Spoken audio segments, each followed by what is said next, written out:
Hey Wildcats, I'm Mrs. Reynoso, and I'm very excited to hopefully relax you a little bit about the whole college admissions process. This webinar is really just designed to give you some guidance and be a kickoff to help you get organized and show you where to find information and where to get help in that process. So I'm going to jump right on in by letting you know what we're going to cover. The most important thing about this webinar is it is going to focus solely on direct four-year admission. So if your plan is to go to a community college first and then to transfer, this is not the webinar for you. You don't have to sit here for the next 40 minutes, however long I take. But if you do plan to apply directly to a four-year school, those applications start right here in the fall, so you do want to keep watching. We are going to cover UC applications, Cal State applications, the common application. We're going to talk about the letter of recommendation process, which can get a little confusing. We are going to talk about transcripts, who you send them to, how you send them, early action versus early decision. So there's different types of admissions decision types, and we're going to cover what they are by definition and if they're right for you. Financial aid. We're going to touch upon financial aid, but do know in your classes, in your econ classes, we're also going to put more detailed financial aid workshops out there. But we are going to touch on a tiny bit today. Admissions testing, we'll talk about that, which has changed so much since COVID. So thank goodness, I'm very happy about that, as well as your questions. So for those of you who sent questions in advance via the Google form, thank you. If they are not addressed through the body of this presentation, then I put a couple of them right on the very end for an extra slide, which were specific to your question. So thank you for taking the time for those of you who did that. All right, so I have used this particular graphic for years because it's true. And I think it really kind of puts things in perspective that you're not alone. And I think going into the whole college admissions process, you have to maintain a sense of humor. If you don't maintain a sense of humor, it is very possible you're going to melt down. So in that spirit, let's take a look. So the reality is about 30% of this process, it's going to be whining. I don't want to do this. It's so stressful. We've all been there. And I can guarantee that's where we're going to be. We're going to be about 9% of your time. You're going to be totally confused on what to do because things are confusing on the websites and you get conflicting information. Total freaking out about 11%, perhaps because you're not meeting your deadlines and you're not organizing yourself. So hopefully this webinar will help you avoid that 11%. You're gonna have about 13% complaining, 33% crying into the pillow. Oh my gosh, what do I do? Playing the what if game. Try to avoid that what if game. And then the reality is probably about 4% of the time will be working and dedicated time to really producing your college application. So it's funny, but not just kind of try to take this whole process a little bit lightly. I mean, I know it seems it's big stuff and we want to take it seriously, but you have to be able to laugh at yourself through this process because nobody's perfect and none of this will be perfect, but we can sure try to, kind of enjoy it a little bit along the way. Okay. So things that are going to make your life a whole lot easier. Chances are this is not the first webinar you have sat there and watched my videos. So as I have mentioned along the way, that folder that I've said in the past, go ahead and keep a hold of, pull that folder out, whether it be an electronic folder, whether it be a good old regular old folder, have that out. Now you're going to add a few things to that folder. You're going to add your unofficial transcript. You can print that right out from IC. Now, I do recommend a printed copy just to have because it is a lot easier when you're inputting things to have something side by side, unless you're lucky and you have a double screen, and then you're good to go. School code, this is going to be very important. Everyone's going to ask you for this, 053864. That's West Ranch High School. Pretty much you put that in and it's going to populate a bunch of things for you within the different applications. So it's ultimately going to make your life a little easier. If you don't remember it and you don't have this, you can look up West Ranch. Keep in mind, it's usually going to list under Valencia. Sometimes it lists under Stevenson Ranch. It's pretty inconsistent a bunch across the board there. If you are utilizing SAT and ACT scores, then make sure you have those on hand. You can print out an unofficial transcript right from ACT or SAT. We no longer post those, excuse me, on your transcript. So have those ready. Now I place this because While the testing policies have balanced out quite a bit since things are calming down after COVID, it is good to do a cross check with fairtest.org as well as the specific college or university's website to make sure you have the most updated testing policy. So before you make decisions on whether or not you're going to submit your scores, and we'll talk about that in a little bit, I want you to make sure you have the most up to date information in this ever changing climate. It's not like it used to be 5 years ago when your counselor would be able to say, oh, yeah, they need a test score. Or, oh, no, they don't. Please, please, please triple check. It doesn't hurt. It's going to take you like 2 more minutes. And fairtest.org has all of the latest information. And then, of course, do a cross check with their actual website. Now, this is that folder I was mentioning to you in the prior videos for the 9th through 11th grade. Is that list of extracurricular activities. If you've been adding to that, go ahead and update that, your resume, whatever it is wherever you're recording this information, make sure you have that on hand. List of community service along with the description and then estimated hours. Doesn't have to be perfect. No one's going to come hunt you down if you are off an hour or two, but you want a general estimation of your hours. Be as honest as possible. And I say this because if you inflate it too much, they actually can tell, right? Because things don't add up and there's only so many hours. So just, be honest in your representation of your community service hours. Employment description, again, estimated hours. Your journal, if you are starting to write your college essays, this is where the journals can be really helpful. If you're finding you're not quite really inspired, have that journal handy. Email address, I recommend you utilize an appropriate email address and one that you check on a regular basis.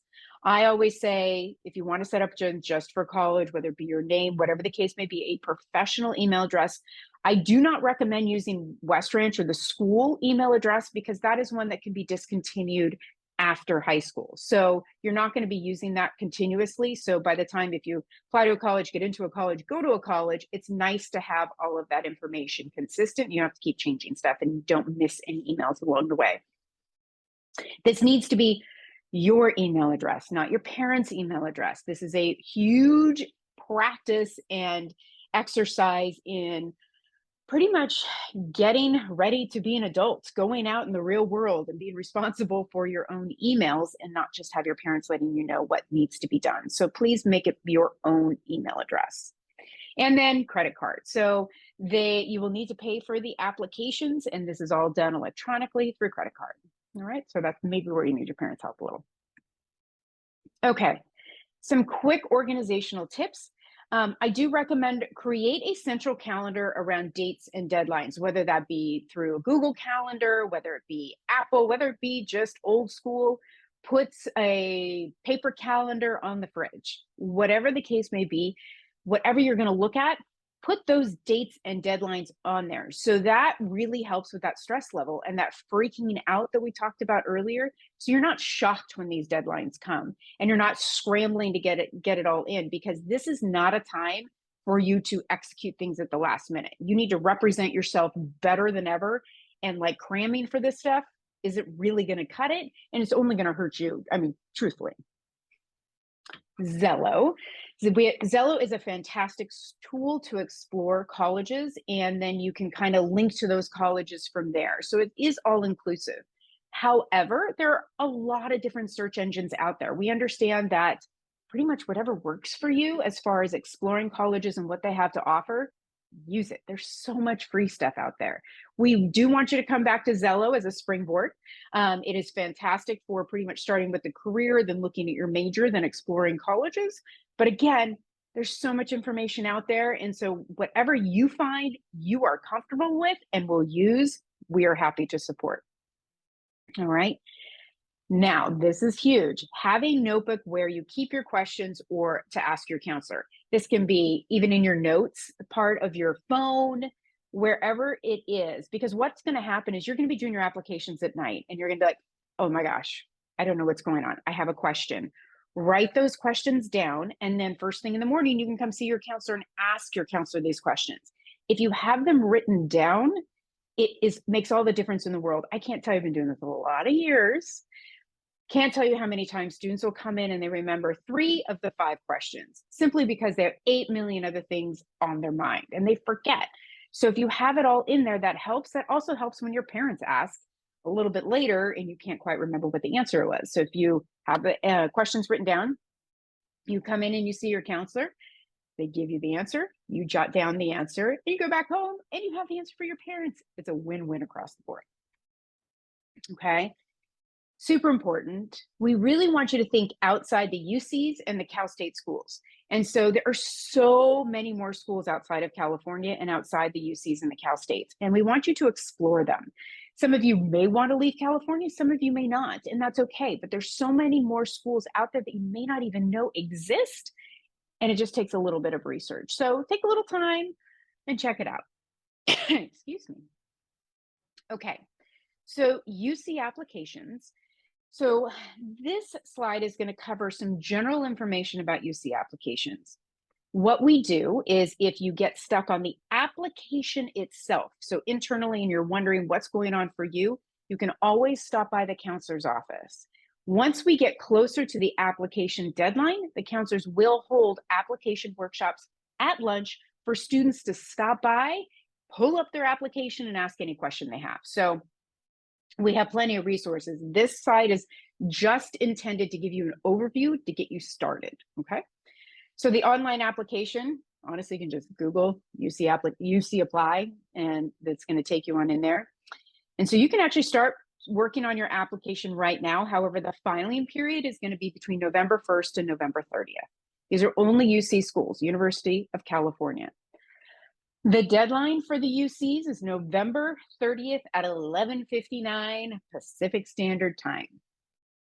Good rule of thumb, I have said, and it seems to work, shoot for having all of this done before the Thanksgiving break. The nice thing about that is that you can just sit back and enjoy this Thanksgiving break versus stressing about the whole application process. And then you're not stuck. Like, what do? I don't have an answer to something. You still have time. Okay. There are 3 main parts of the application. There's the standard part of the application, which is just general information about you, your education and all of that, personal insight questions.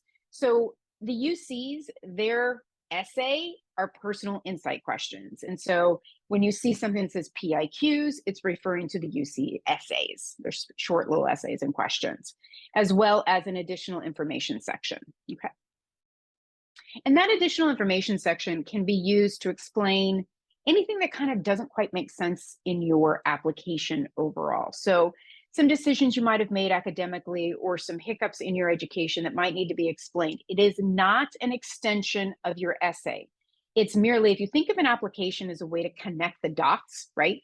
So a college admissions advisor or reviewer is reading your essay and they're reading your application and they're connecting all these dots and they're making sense. They're trying to make a picture of you. If one of the dots doesn't connect, right, that's where that additional information section might be helpful. You can talk to your counselor a little bit more about it if you need a little bit more guidance on that. Application fee, these applications are pricey. So same thing for the Cal States, and we'll talk about. So the application fee is $70 once you hit submit for every single college, $80 if you're an international student. So be mindful about how many applications how many schools you're applying to, because this can get expensive. So you want to try and apply logically, right? So you want to really set a budget. If you need to set a budget and figure it out to say you're going to shoot for having some reach schools, some target schools, and some safety schools. Okay. There is a fee waiver available, and that is available within the application itself. And so it's all internally built. And if you are thinking to yourself, I wonder what the cutoff is, we don't know. They do not publish what the financial cutoff is. So if you're not sure and you think you might qualify, go ahead and put in to see if you qualify, and you will find out in the end. And usually it covers four schools for the cost to be waived. So it's only 4. So if you want more, you are still going to have to pay for it. Okay. I do recommend, sometimes they say they're going to fix this, sometimes they don't, is turn off the pop-up blockers, and it just kind of helps with the application itself and cuts back on any issues. There are great video tutorials within the app itself. I mean, they're like a game changer. So if you get stuck on anything, you can click on that video tutorial, just make sure that those pop-up Blockers are off, so you can pull it up. UC applications, no letters of recommendation. So they don't want them. They don't send them. They're never going to read them, okay, unless they're requested. So sometimes they are requested, but it is well after the application. So we're talking like January, February. There's a handful of schools that may request it. Actually, only one or two in the past, but I haven't been to the UC workshop yet, so I don't know if that has changed, but for sure for the application portion, for November 30th, you do not have to have a letter of recommendation. Now, this is the paranoid counselor in my heart, is that upon submission, you get done, it says, do you want to submit? Go ahead and screenshot, PDF, or print the receipt at the very end so you have a record that your application was submitted on time, okay? Just so you have some form of record of it. It never hurts. Make sure you receive a confirmation email stating that they have received your application. Make sure to double check your spam folder on that. Sometimes they can go ahead and pop into spam. The UCs, they are test blind. So the big question, do I send my test scores to the UCs? Will it make a difference in your admissions? No, it won't make a difference. However, it can be used for eligibility or placement once you get into the college or university. So you can check out their website for more specific details, but rule of thumb, they are test blind. You don't have to worry about them. All right. After a couple months, you're going to get an invitation to the school's portal, and you're going to go ahead and make sure you sign up for that. It's very important because that's going to be a key place that you communicate with the UCs, and you can see specific to that school and see if you're missing any information or they need anything else from you. And please, please, please check your email on a regular basis. All right. So that's going to be check your school email and check the email that you're using to submit your applications to see if they're missing anything. School email, because counselors send you all kinds of stuff, especially me. I send most of the senior stuff you will get from me, Mrs. Reynoso. Some of it might be from your counselor. So please make sure you're checking your school email as well so you're not missing anything. I know you get a lot, but even if you just kind of scan for the key people, that'd be super important. Okay. All right. So I'm giving you this latest data, not to freak you out, but to give you an idea on the reality of admissions to the UCs, okay? Like I said, each application is $70, so it's going to add up. So this gives you a little idea. These are the UC admit rates for fall 2021 for California residents, so it's you guys. Overall, the admissions, there was only one or two schools that went up a hair. Overall, it went down a tiny bit this last year. So it did get a little bit harder. So take a look and then look at their freshman admit profile to see if you are falling in kind of their admissions. So there's nothing wrong with applying to a reach school like UCLA to Berkeley. If you look at those admit rates, nothing wrong with that at all.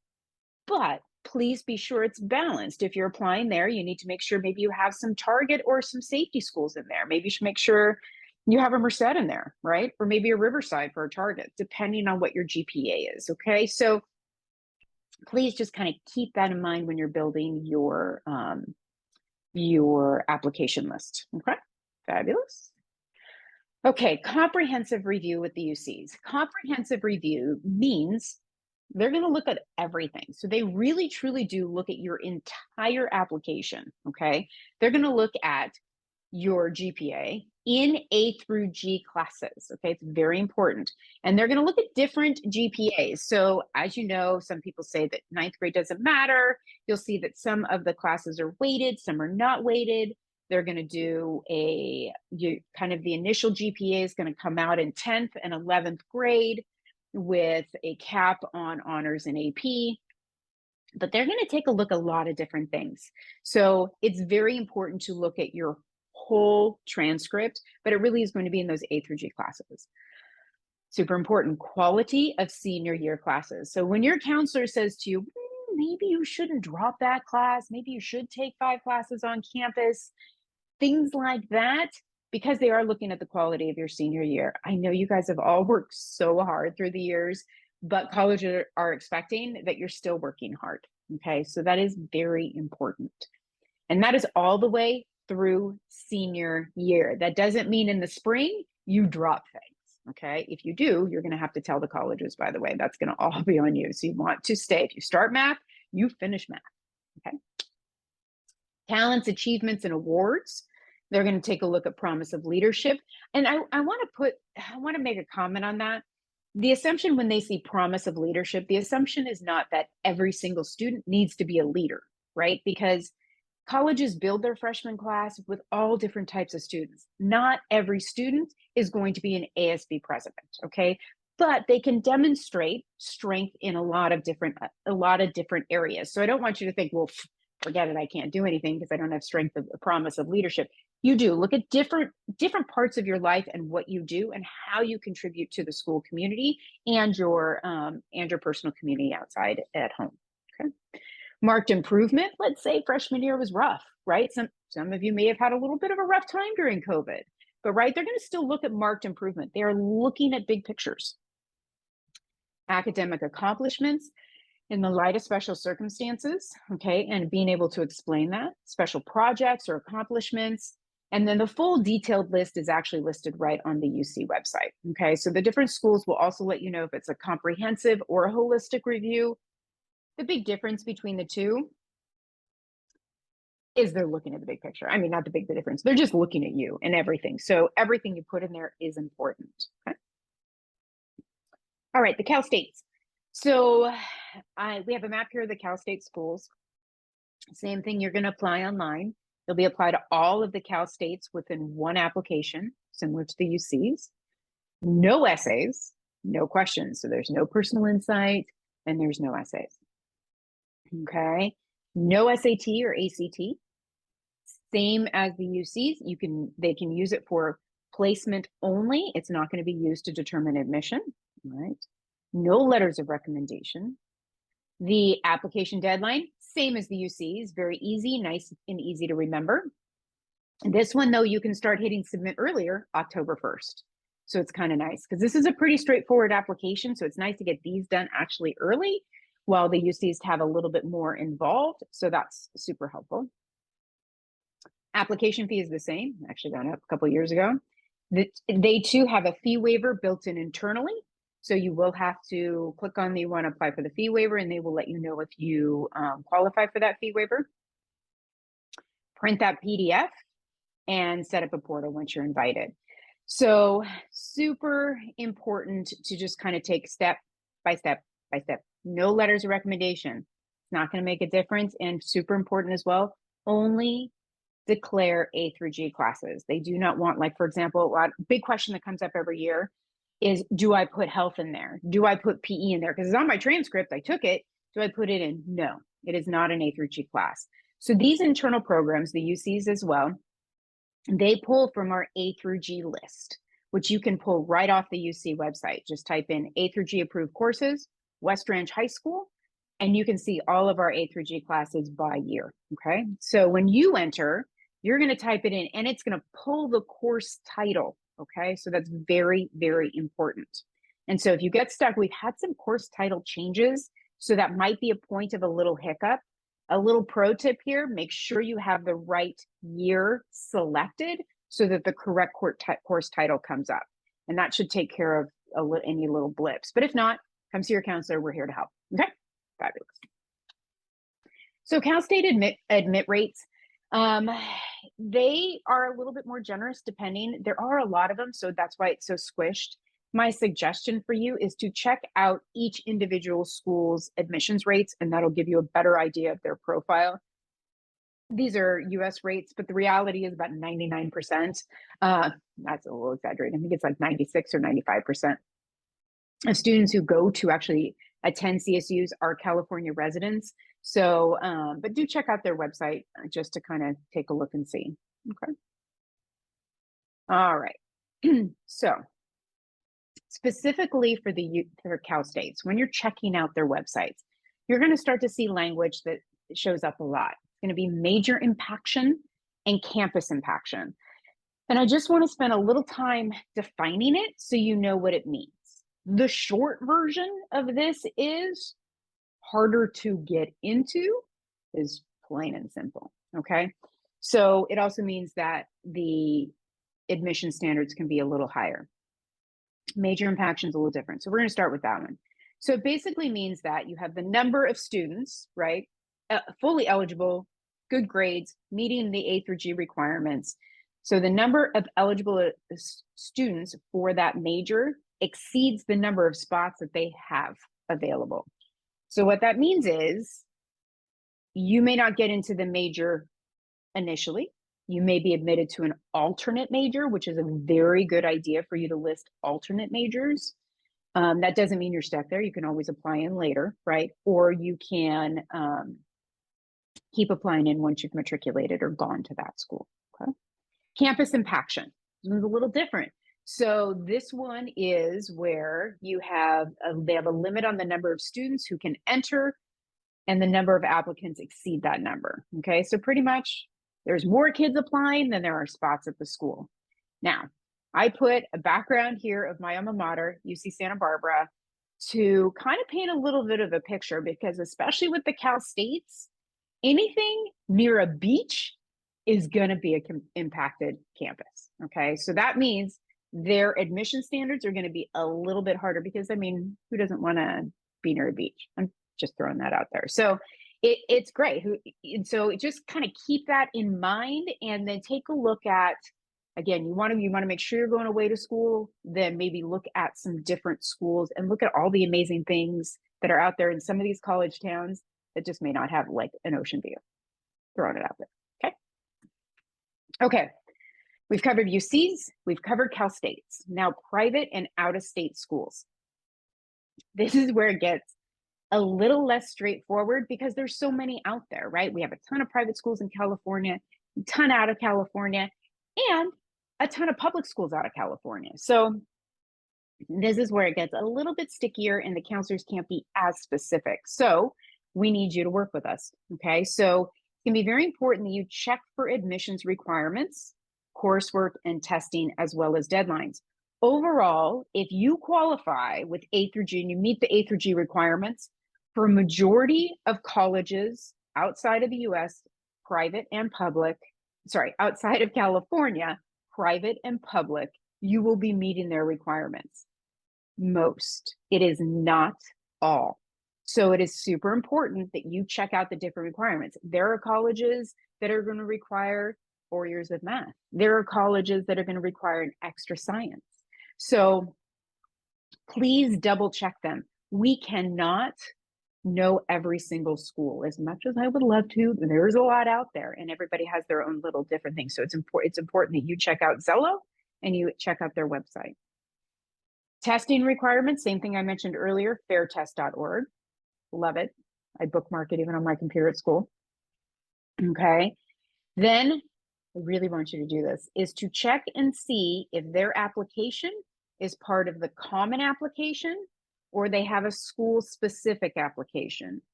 If it is common application, the counselors and your teachers ask you to utilize common application. The reason for that is it's going to house a ton of different applications and make our lives a lot easier. Okay. That's why I'm going to talk about Common App. So Common App houses more than, I even think it's higher. I think it's gone over 1,000 schools that utilize Common App. Okay. And so what that allows you, just like the UCs, right? Kind of in theory, you can apply to all of them and house all these different schools within Common App. It has multiple parts to the application. So there's the Common App part that has the profile, background or family, education, testing, activities, and writing. Okay. So that's going to house the same stuff, for lack of a better word, technical term, I know, but the same stuff that will be sent to every single college that you're applying to within Common App. Then you're going to have college specific applications, right, within there, or supplements within there as well. Okay. So keep in mind, there's multiple parts in Common App. College specific apps. Okay. So there's some schools like Georgetown that only use their own apps, and that's okay. Okay. They are going to have writing questions, supplements, and secondary school report and recommendations. So we have two separate little layers, so to speak. And so the specific within Common App, let me go back because I think I mixed up two things and I don't want to confuse you. Okay, so there are Common App and school-specific apps. Okay, that's what I mentioned. Georgetown has their own application altogether, and they're not going to use Common App. Okay, where the within Common App itself, you're going to have the common information that goes out to all of the different schools, and then there's going to be school-specific questions, basically. So I should take out the word app; it gets confusing. School-specific questions. They're going to, like USC, ask you some random questions, which are kind of funny, and some of them will be more intensive essay questions that will want to dive a little bit deeper into what their needs are. It's also going to have something called a secondary school report, as well as recommendations. So the school specific apps are going to have something similar to that as well, which is why they're kind of combined there. Okay. So secondary school report. Now, this part, super, super, super important because it relies on you as the applicant to clearly communicate to your counselor and your teachers what you need so that we can do our stuff on time, because we have a bunch of stuff we have to submit on your behalf. So it really is very important that you communicate that to us so that we get the right information out, okay? So the SSR, you'll hear that a lot, secondary school report or SSR, that's filled out by the counselor, and that is done for all Common App schools, every single one, okay? In that report, basically, like a fancy report, we include your current GPA. So super important, if you haven't sent in all of your COC transcripts, get those sent in, because we will send, as soon as we start going on this, we're going to send in applications or GPAs. If you don't have your COC grades in there, they're not going to be part of that GPA and you want them in there, okay? Rankings, they always ask rankings. They ask us to rate the rigor of your coursework compared to your peers. Ratings includes, we also are asked to do a student evaluation and overall recommendation to that school. In your SSR, we will include an official transcript, okay? We will upload it automatically. So any Common App schools that ask you to send an official transcript for this part, you don't have to do it because the counselor takes care of it. You're welcome, but we take care of that, so don't worry about that, okay? So also key piece of information, West Ranch no longer includes any test scores on the transcripts. Okay, it used to be you could check the box that you wanted or check the box you don't want it. They're not on there at all. AP's not on there, SAT's not on there, and ACT's not on there. If you want the colleges to know any of them, you self-report that. Okay, so there won't be any surprises on there. I should say College Board or ACT scores. Those are on there. Your CASP scores, those are on there. Those have to stay there. But colleges don't use that for admission, so you're fine. We also include a copy of the school profile. This school profile gets updated in the fall of every year and will be updated by the time the first deadline starts. If you want to see a snapshot of what it looked like last year, we're in the process, we have to get some data. We're in the process of updating it now, but it's right on the West Ranch counseling website. You can see what it looks like. But it gives them a profile of what West Ranch is about so that they pretty much know what opportunities you had available to you. All right. Here's another important part. Not all schools require a counselor recommendation. Therefore, you may be asked by your counselor if it is needed. Okay, so if you do not tell them that it's needed, that it's required for a particular school, the assumption will be that it's not. We also see on Common App, they tell us if it's required or not, but we want you to ask us and let us know if you want us to contribute to that. Okay, all right. So the big question is, how do you do that? So we are asking you, because we get a lot of requests for letters of recommendation. So we have to be very mindful on managing our time so that we can hit all the deadlines, and even more importantly, hit them well. Because if it was just a matter of sending in your transcript, honestly, that'd be easy. I could get all that done in a day. It'd be a lot, but I could get it done in a day. But if you want us to write a mindful, good letter of rec or evaluation, you need to give us time to do it, okay? And that's why these deadlines that I'm going to give you seem a little early, but they'll make sense once I tell you why. So what we ask you to do is to fill out the Google form. That Google form was emailed with this video to your email address, the student email address, It is also posted on the senior part of the website for your counselor's SSR Google form, okay? You do not need to fill this out if you are only applying to UCs and Cal State schools. And why, you may ask? Because UCs and Cal State schools don't require any letters of recommendation from us, and so we don't need to organize our time when it comes to that, okay? So that is why. So you're going to fill out this Google form, and you are going to do that if you are applying regular decision, which we'll talk about in a bit. Now, regular decision are schools that are generally, those due dates are like in January, February, okay? Those are usually the regular decision times, okay?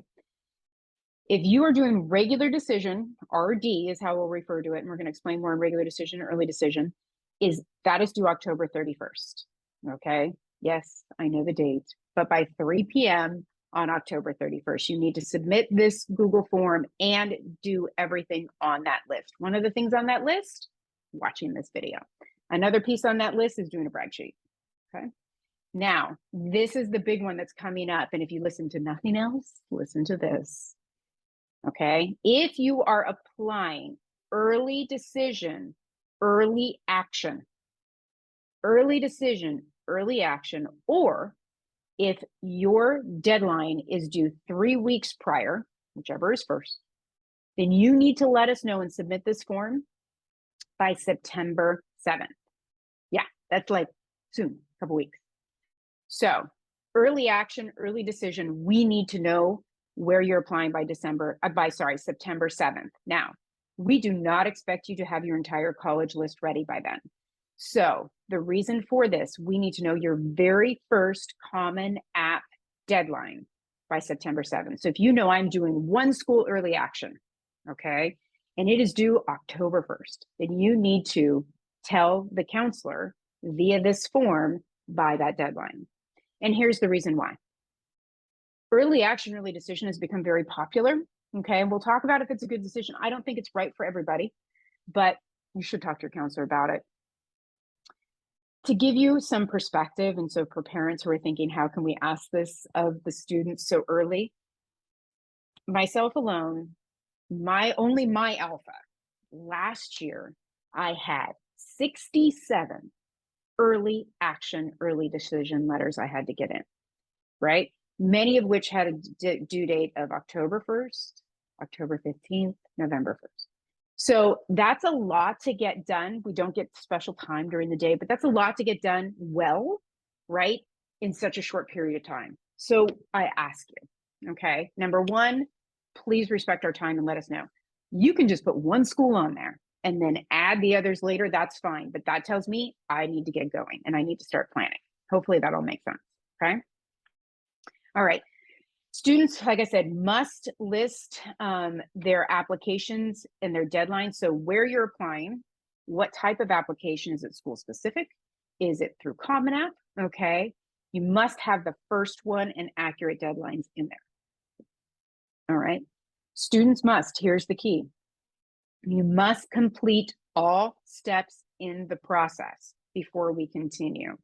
One of the big steps is watching this video. Okay, and the reason we have you watch it, right, is so that you can know what you're doing and you're a little less freaked out, okay? The other step is the brag sheet. The brag sheet needs to be completed, and parents, there is a part for you to complete. So if the moment you watch this video, you start on that brag sheet, then please do, okay? Because we do need it and we do use it for input, okay? We lost a lot of time with COVID, and so we lost a lot of time in getting to know your students, and so that really, really helps, and parent support is super important in there. Give us information. It does help us tremendously. If you're thinking, oh, maybe they won't use it, think about it. Do you have a student that walks in and talks to their counselor all the time? If you don't, then I recommend you put a little bit more time, same thing for the student, and put a little bit more time into answering those questions. You're not bragging, you're just being honest. It makes our job easier and helps us paint a better profile of you within the community of West Ranch High School. And that's our job, okay? So help us do that a little bit better, and by really filling out that brag sheet thoroughly. All right. Now, we strongly encourage, we have everything electronic. On Common App, you add us to the Common App, you put our name in, and we get an invitation. We have an electronic SSR request. You put in the name, you put in the information, and we get the request, and we know you've completed it. Okay. Here's the key, though. We really strongly recommend that you come in and you ask us as well. This gives us an opportunity to dialogue with you a little bit, to find out why you're applying to different schools, make sure that these are good admissions decisions. Additionally, it shows a level of maturity.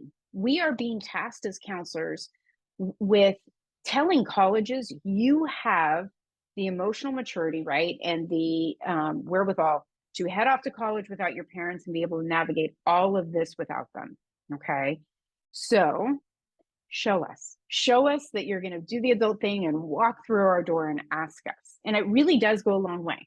And then I'm able maybe to speak to that a little bit more versus just kind of getting this virtual email that just expects us to write it. It just helps us paint a stronger picture. So please, not required, but it is strongly recommended.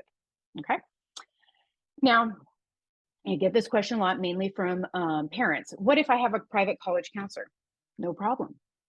The key with this is they have their own timeline that works for the program they have built for you. That timeline and their forms do not supersede ours. So if you have a private college counselor and you did a brag sheet for them, fine. You still need to do our brag sheet. You want to attach and send us the brag sheet for them? Cool. More information is better. You want to also send your resume? Fantastic. The more information I get, the better. But you need to follow our deadlines. One excuse that is not okay and is not accepted is, well, I didn't know I needed to turn this in because I have a private college counselor. Okay. Because we need to do our job on our end, and these are the steps we need to take to ensure that we get it all done. Okay. All right. So what happens if a school doesn't have Common App? Okay, so this goes back, like I was talking about Georgetown earlier. Okay, there are some schools, and that is only going to change the process in that you need to make sure that the counselor is provided with the correct information. Okay, so they're school-based. There is something called a universal app, Common App we talked about, and coalition app. Okay, if a school utilizes both Common App and coalition app, or Common App and their own app, please keep it all with Common.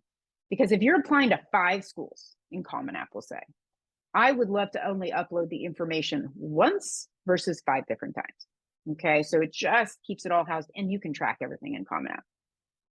All right, and of course you have the UC and the Cal State system. All right. Okay, transcripts. Now, honestly, maybe screenshot this, because these are probably we get most questions about transcripts, and because I know it can get confusing. So UCs and Cal States do not need transcripts unless they ask for them. So the moral of this story is read. When you are applying, read what they need. Okay, it's so easy to click, click, click, click, click, because you just want to get it done, but you definitely need to read what they're requesting for. If you need a transcript sent to the UCs and the Cal States, it is usually not until you've been admitted to the school. Occasionally, they will audit or they will want additional information. And if that is the case, then you will request it through Zello for a registrar to send, okay? For the UCs, you only have to send it to one of the schools you apply to, and they will all have access. Pretty much, you are self-reporting your scores and your scores and your grades, and they're just verifying it with an official, pretty much, okay? Cal States, you can send your test scores directly to the Cal States. They have their own, if you're sending any test scores. Again, they're test blind. If you are, they have their own CSU apply. And again, you can, for transcripts through us, we do it straight through Zello as well, okay? Schools you apply to, we talked about this, schools you apply to via Common App, your counselor will send those transcripts in the SSR, and we'll do something called the mid-year report, okay? Occasionally, schools, especially those that are early decision and early action, are gonna want Q1 grades. It is your responsibility to let us know that they need those Q1 grades. So just come on in and let your counselor know when Q1 is over that we need to send your grades on that. We don't get an alert. I would love it if we did, but we don't. So we will take care of that in the mid-year report. And then your final report, Once you get into a college and you send it, all that's going to be done in May, and we'll give you a Google form. Don't worry about that too much, but that's kind of where we stand on the transcripts for now. Some schools are going to give you an option of doing an invite through something called SendEDU. That's fine. Put the counselor's information. We'll send that off. Any other schools, again, you'll just request it straight through Zello. Okay, and then you can actually track when it was sent straight through Zello on there. Final transcripts again in May. We're going to advertise that in email. We're going to put it in the senior bulletin. There'll be plenty of stuff in there, but it will be your responsibility to request those transcripts be sent. They are sent once counselors are gone for the summer. They're sent directly from the registrar's office. All right. Now, remember, if you're sending any official SAT or ACT scores, they are done directly through College Board or directly through ACT. They are not the responsibility of West Ranch to send them, okay? And this is important. If you have attended any other schools other than West Ranch, especially the international schools, schools are going to want official transcripts from the school directly. So if you have international records, start requesting them now. They take a while. Or if you have any records from any other schools out there, ask for sealed envelopes so that you have just a chunk of them and you can send them off as needed. Do not open them. Once they're open, they are no longer official. But it is good practice to have them and that you're ready to go. Same thing, unofficial and official ready. If you're doing any NCAA or there's any recruitment going on, it is good to have copies of your transcript as well. Okay, so I promised you we would talk a little bit about early decision and early action. There are other decisions. There are other types of decisions called early action, restrictive early action, and ED2, all of that. But this just kind of gives you a springboard that a majority of our students are deciding between these three or a combination. Okay. So the easiest way to remember early decision, binding. You have to decide right now. And what does that mean? It means you apply October, November, okay? And so that's usually the deadline. And that also then means you receive an admissions decision from the college well in advance of the usual notification date. You'll usually find out by December, which is kind of nice, all right? Here's the catch. You are agreeing to attend that college if accepted. It means you have to rescind any other applications at that point, okay? The only way to get out of that, to be released from this binding decision, is if the financial aid award package is not in line with your family, what your family can afford, okay? So you can only apply to one college early decision, and you can go ahead and apply to any of the others early action, any of the others in regular decision. That's absolutely fine, okay? But if you get accepted, you have to withdraw all other applications. And then they will ask you to send in a non-refundable deposit by the school's ED deadline, okay? Early decision, binding, all right? Now, non-binding is what I like. So early action basically means you get all the benefits and you apply early and you find out early, okay? You receive an admissions decision early in the cycle. You consider that acceptance offer, and you do not have to commit upon receipt. So you find out early, so you kind of relax a little bit. You're like, oh, I know I'm going to get into a college, or that's the college I wanted to get into, and you can just relax. But you can wait until May 1st to make your decision. So you're not pressured, okay, which is fabulous. Now, is it right for you is the big question, okay? So especially for ED, early decision, you've researched this college extensively. And if you could visit, ideally, that's the best. Because if you're going to apply to a school and you haven't walked on that campus, that's going to be really hard to commit to and not know if that's the right place for you, okay? So you need to be absolutely sure that's the college of your choice. Not only that, you've also found that the college has a strong match academically, socially, and geographically. You want to make sure that you want to stay there, be that far away from your family or friends, whatever the case may be. You have to make sure it works, okay? Also, you need to determine if you meet or exceed the admissions profile before senior grades. This is an important piece, okay? I'm going to say it again in a little bit simpler terms. If you meet or exceed the admissions profile of an incoming freshman student, in other words, your GPA and test scores, if they require, are higher than the average admitted student based on your grades through the end of junior year.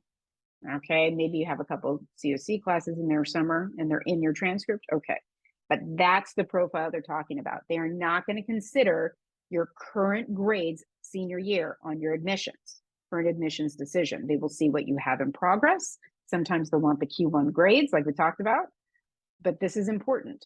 If you need your senior year grades to give you a little boost, then you are a regular decision student and you want to take advantage of that. Okay.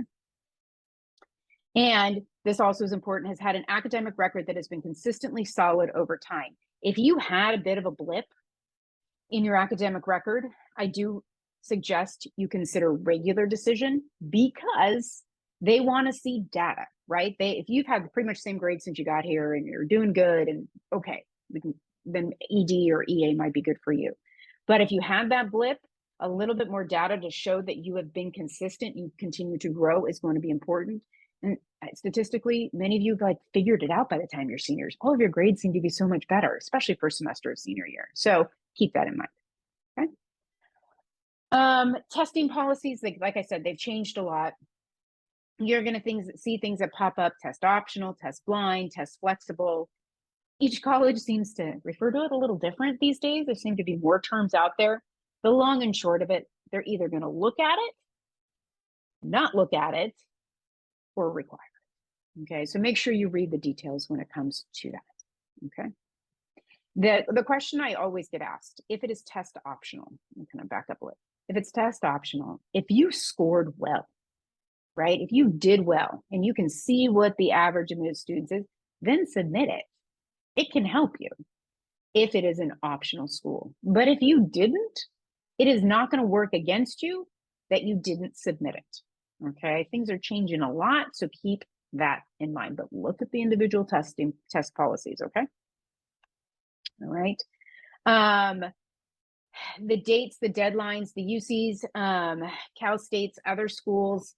Like I said, UCs and Cal States aren't doing tests, but if you are submitting them for placement purposes, they still have the November, December last test date in place from what I saw. Some international students, if English is your second language, some will be asked to take the TOEFL, and some can, your SAT and ACT can use for placement as well in some other areas. So just kind of keep in mind, look at the details. I don't want to spend too much time because it doesn't apply to everybody, but I do want you to be aware that that may be a requirement. Okay.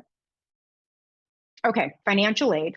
And if my video is blocking it a little bit, I'm going to move that a little because my picture is blocking it. So apologies. So I look forward to filling out the FAFSA forms. Said no one ever, which, it's true. But they're really not that bad.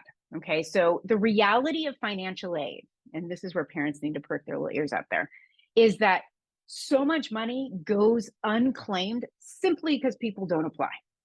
So if you put it in your calendars, put it anywhere you need to put it, just apply for financial aid. It's a little bit tedious and a little bit of a pain unless you're already super organized, but it is pretty straightforward. They do walk you through step by step, okay?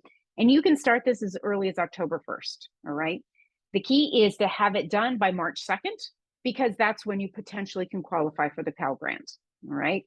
And Cal Grant, free money, you don't have to pay it back. And you can see what qualifies for the Cal Grant. For the purposes of this presentation, we don't have a ton of time to go into it, but it is all very straightforward on the Cal Grant website, and you'll be able to see what colleges do accept Cal Grants. Okay, pretty much California schools. All right. The district college fair, we're still waiting on information on that particular opportunity.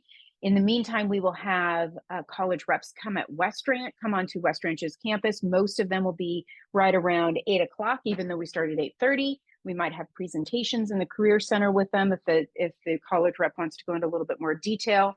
We also may have tables ready for them during lunch and brunch. So keep an eye on your emails.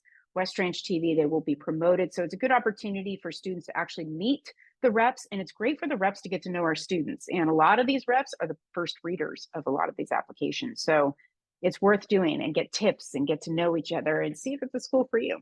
Sometimes they have some swag, so it never hurts. Cash for College workshop. So we work in conjunction with College of the Canyons, and we get the latest, greatest updated information from COC about financial aid. They do this day in and day out. And so they are an amazing resource for all students in our community. And so it's like this untapped resource. Let's say you plan to go to USC, but you're having trouble navigating the financial aid process. You can give COC a call. They will totally talk to you for free. And it's sometimes these questions get a little hard because some of us have some different family backgrounds, right? So they can get a little confusing. Another thing to keep in mind is that there's the California Dream Act and other opportunities to help students who are California residents or have gone to school in the US and graduate for about 3 years, okay, with high school. So if you're not too sure if you qualify for financial aid, you can come on in and talk to your counselor, and then please do check out the additional information we're going to be putting out there. But you can check it out on FAFSA.gov. If you plan to apply to a private school, please check and see if they are asking for something called the CSS profile. USC is one of these schools that does, and they have very specific deadlines.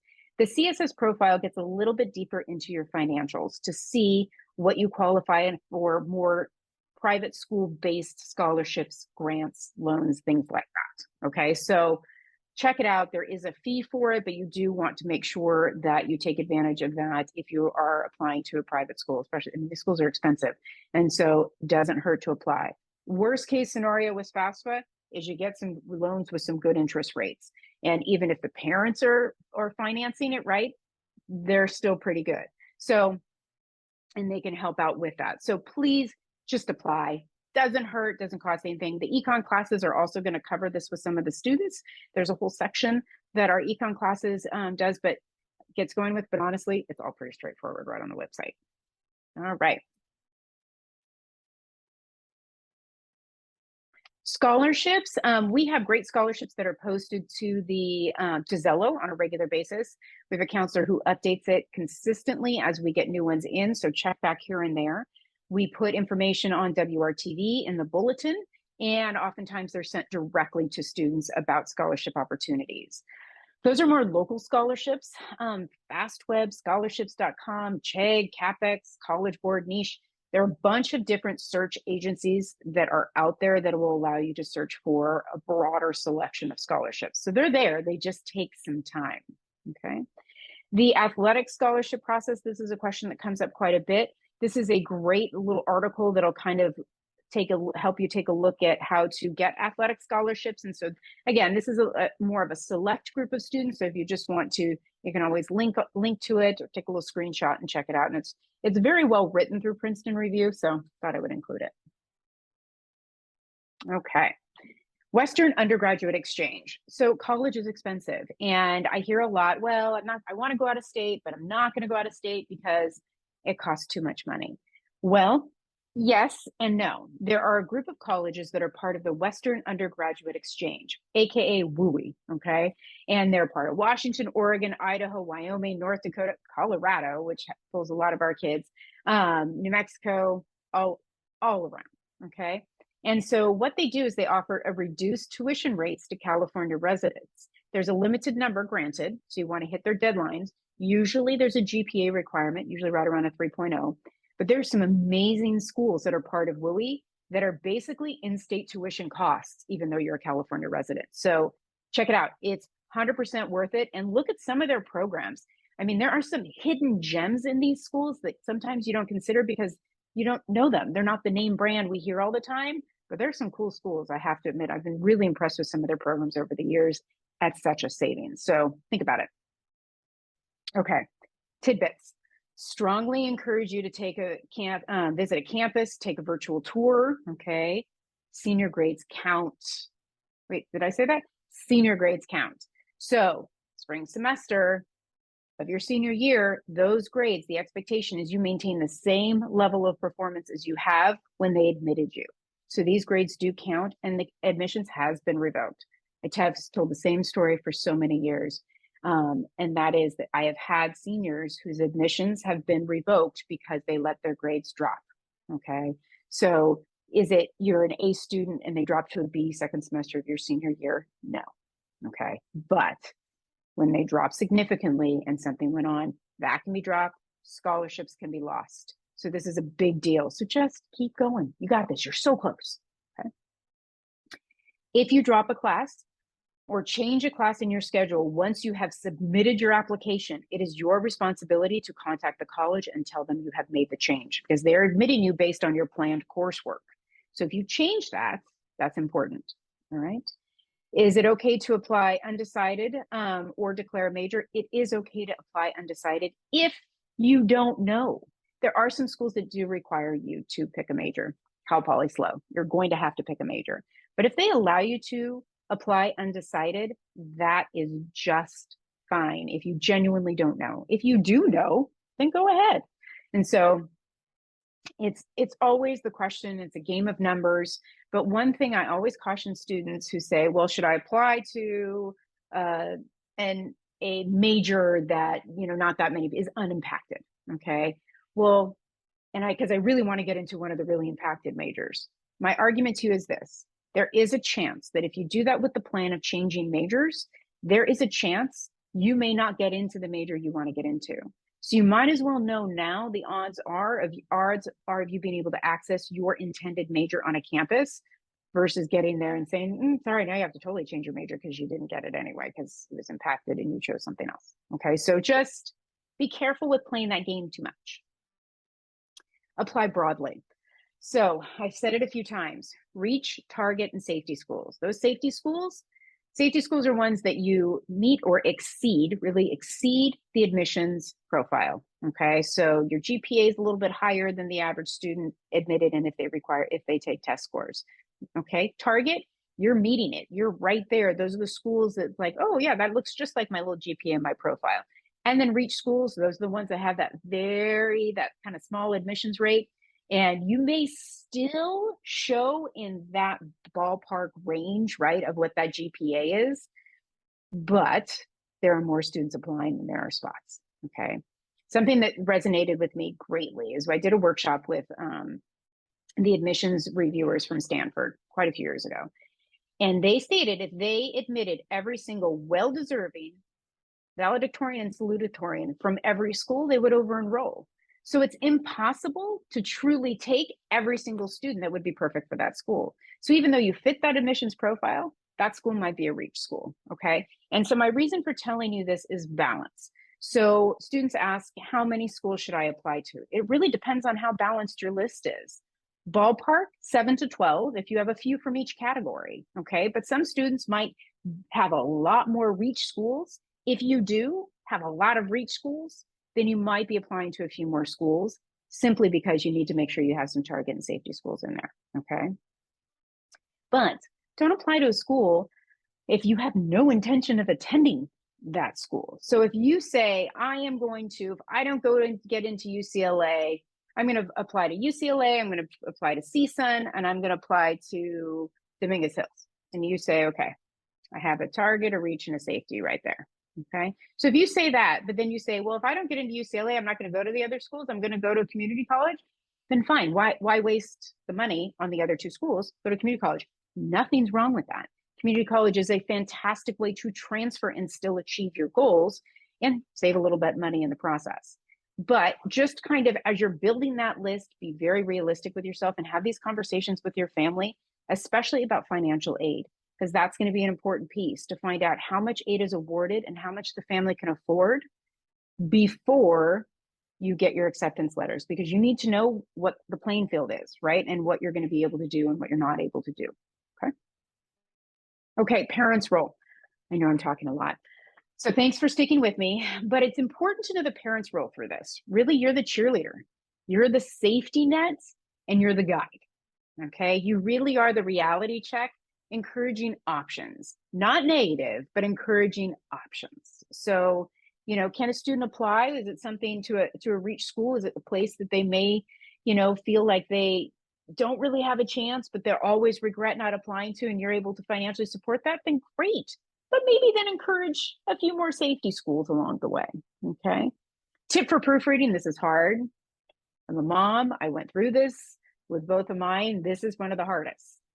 Tip for proofreading the essays. If something sounds awkward, point it out. Please, please, please don't rewrite it for them. Help them rewrite it in their own words, because it will not track. It's going to sound strange if all of a sudden you take it over. And I know it's so tempting. Trust me, I know it's tempting. but let it be their own voice so that it will track. And most importantly, help the students become a strong advocate for themselves. So what the counselors like to do is if the application questions start to come in, we want those application questions to come from the student. So if you guys are working on it together at night, you send them in to talk to us or have them email us directly. And here's the reason why is for years, we kind of did both. But then we started to find that when we called students in to explain things to them, they were not part of the process themselves. And we truly believe that the students need to advocate for themselves and be part of this college application process and understand why they are doing what they're doing and learn how to navigate this world of college admissions so that when they go on their own and they're sitting in a dorm, they are able to navigate the campus and figure out what to do. Most importantly, and this goes out to the students, and this is to remember, especially with the stress of everything, and it's so important, it rings true, it sounds a little cheeseball, but it's 100% true. Through every step of this, you are going to feel judged. And you, as hard as it is, you need to remember that you're braver than you believe, you're stronger than you seem, because it might be getting hard right now, and you're way smarter than you think, and you're more loved than you know. So just come back to that. None of this is a reflection on how hard you've worked. Keep on pushing through, okay? The right school is going to present itself. And this is why. The reality is you have a ton of different schools that have more than a 90% acceptance rate, okay? Please do not just apply to the small percentage of schools that don't admit a ton of students. Make sure it is balanced. Okay. Now, these are some of the questions that you sent in. So we're almost there. So thanks for sticking it out. Common App and test score reporting, a question about that came up. So within Common App, they will let you know what the requirement is for the testing. Okay, they're going to use, like I said, different terms. It's going to say always required, flexible, or ignored, etc. And they will allow you to indicate which schools see your scores if reported. Okay. Tips and tricks with essay writing was one of the questions that came up. And this is where pulling that journal out can be helpful. But this is what I really strongly recommend is that after you write it, have some people read it who don't know you very well and to report back, especially adults, report back what they learned about you, okay? Because adults are reading your applications, all right? And they don't know it, they are drawing conclusions from your essay. And if you are not communicating what you want to communicate through that essay, then you need to go back and do some revisions. No matter how beautifully you write, it may get lost, okay? The other tip, please make sure if you're writing about anybody or a significant thing in your life, the strength, the focus needs to be what you've learned, how you've grown, right? And make sure if it's a significant person that I don't want to admit, let's say somebody's parent, grandmother, uncle, because I learned a ton about them, but I learned nothing about you, okay? This is your essay, okay? You're not admitting your uncle. They're trying to admit you, okay? The other thing I would say is, just be clear and concise, okay? You don't have to, it doesn't have to go on for forever, and sometimes it's even harder to pare some of these down, but for sure have other people read it. Your English classes, you are going to start writing these essays in your English classes and your personal insight questions. Your English teachers are amazing at this. So take their advice. They are helping you edit it. They are helping guide you. They are helping you pare it down. They have so much experience in our English department. So they are an untapped resource. And of course, feel free to reach out to your counselors. We're happy to give you feedback. But your English teachers, they know it, okay? Again, college reps are going to be coming in. Look out for the college reps. And somebody asked, who's coming? We don't know yet. So college reps, how it works is they reach out to us and we reach out to them and we try to coordinate the schedules on their availability. So we don't have a firm list this far in advance. I apologize for that. I wish we did. It'd be great if we did, but we don't. So we will just keep an eye on WRHS TV, keep an eye on the bulletin and everything to make sure that you are staying on top of it. So thank you so much. We don't really have too many questions left. Thank you so much for joining us and taking the time to watch the video. Again, if you have any questions, students feel free to come in and ask the counselors. Hit those deadlines. Remember, early action, early decision. You need to get that SSR form in sooner rather than later. And check your email. Look for an email from C. Reynoso at heartdistrict.org, because that's where you're going to find that link. We'll also put it on the senior page of the counseling website. All right, looking forward to a great year. Bye, Cats.